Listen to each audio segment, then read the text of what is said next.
those who have gone up and died. And I hope you know I'm sorry and what I felt. I guess that we're all playing the cards that we were dealt. I guess that we're all playing the cards that we were dealt.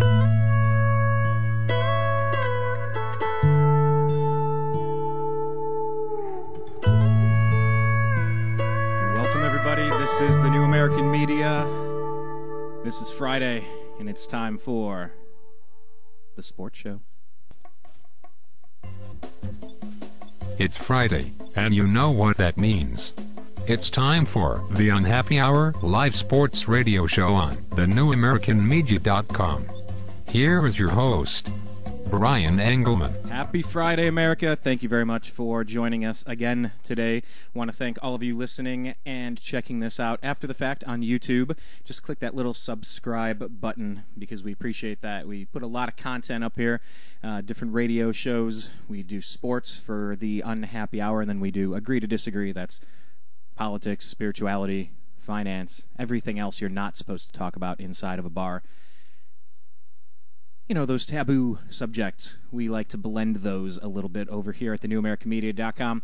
What you were just listening to would be Tatiana Moroz. Tatiana Moroz. We've connected with her on Twitter, and she's a musician, as you can obviously tell. And yeah, she has a lot of liberty-themed content in there. A lot of liberty-themed content, so we might even talk with her next week on our Agree to Disagree show, maybe first segment. She's coming out onto the left coast. That was Playing the Cards by Tatiana Moroz, so check her out. Tatiana-Moroz. Maybe speaking with her next week. But who we're speaking with this week is going to be NBA scout Zach Barris. You can find him on Twitter at ZBARIS. And he has been able to give us a lot of really good commentary over the past couple of weeks. And like we said, you can go on our YouTube page, youtube.com/thenewamericanmedia if you're listening live. And you can click some of the archived shows. We put them up there, and we put them at TNAM Radio at thenewamericanmedia.com. Just click the TNAM Radio button, and you will find our archived shows there as well. Because that's really what we're doing in the new media. We have to find different ways to connect with people. If we are enjoying what we're being force-fed by ESPN and MSNBC or Fox or ABC, whatever, that's fine. Those outlets are out there. They're good at what they do. But this is more of a conversation, so we want this to be a back and forth. Story number one, Tony Parker suffers an eye injury during a Drake and Chris Brown New York City nightclub brawl.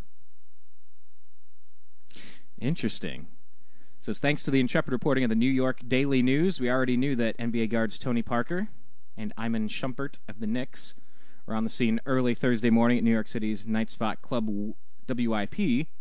When in the paper's words, a festering beef between R&B singer Chris Brown and rapper Drake over their gorgeous ex-girlfriend Rihanna exploded Thursday into a bloody bottle-throwing melee inside the packed Manhattan club. Shumpert, the Knicks injured rookie, confirmed on Twitter Friday morning that security had gotten him out of the club unscathed before the bottles started flying. On Friday afternoon, we learned out that Parker wasn't so lucky. Suffered a left eye injury in the crossfire of the chaos. Interesting. They started throwing bottles around. I got it all. The cornea has been touched. I can't do anything for 7 days, but I was lucky. The injury won't prevent me from competing in the Olympics in any way. Okay. So, once again, folks. Just keep in mind, if you have a lucrative professional career, you might want to just avoid certain things. Maybe.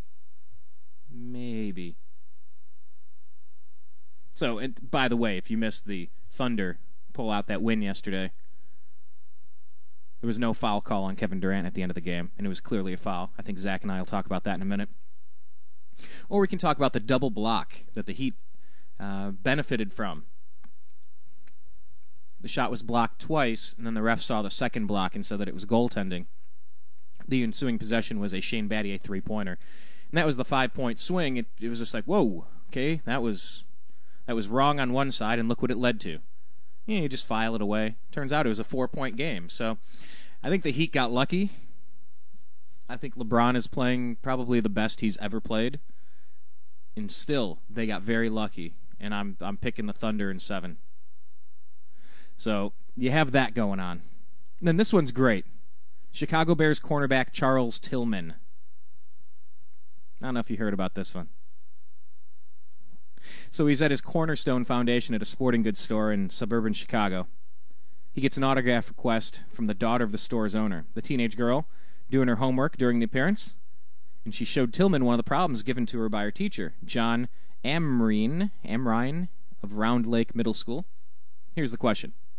The Packers play the Bears 4 times in 2 seasons. The Packers, being a much better team, have an 80% chance of winning each game. What is the probability that the Bears win all 4 games? What is the probability that the Bears win at least 1 game? Tillman gave the autograph to the girl, but he also gave a bit of aggro to the teacher in question. Fair enough, we suppose. Mr. Amrein, says Charles Tillman's response. This is Charles Peanut Tillman of the Chicago Bears, and I'm shocked that you would have a problem like this for your students. The probability that the Bears would win, in my opinion, is 100%. Please do not, and I repeat, do not send them home with math homework that is disrespectful to our team, city, and our beloved Chicago Bears. Your all-pro corner, Charles Peanut Tillman, 33. Go Bears. P.S. Bear down. That is great. That is awesome. It's such a great response. It's not vulgar. It's not angry. It's not stupid. It's clever. It's witty. It's what was called for. And it's nice. That's the type of back and forth we need to have in our world of sports. You don't need to hate Steve Blake of the Lakers for missing a key shot in the playoffs and give death threats to his family. That is not cool. You don't need to be like Brian Stowe gets beaten, the Giants fan in the Dodgers parking lot by 2. The Giants fan in the Dodgers parking lot by 2 Dodger fans. Knocked him unconscious, put him into a coma. I don't think that the guy's ever going to be right again. I want the Heat to lose badly. As a Cleveland sports fan my whole life, I really want the Heat to lose. But I don't want to see something bad happen to LeBron. There's a difference between a little gentle back and forth ribbing like Charles Tillman in the Packers math. That's funny. That's good. That's back and forth. That's fine. But beating someone unconscious in a Dodgers stadium lot, not cool. Steve Blake and his family getting death threats on the Lakers because he missed a shot, not cool. Wanting LeBron to fail because, he failed Cleveland and he gave up on his goal. I got a goal, and it's a pretty big one, and it's to bring a championship to Cleveland, and I'm not going to stop until I get it. LeBron's words. And he stopped before he got it, and he left. He gave up. He quit on us, so we're rooting against him. So I like the tone of what Charles Tillman did there. I think that's pretty great. So without any further ado, we are going to bring in Zach Barris.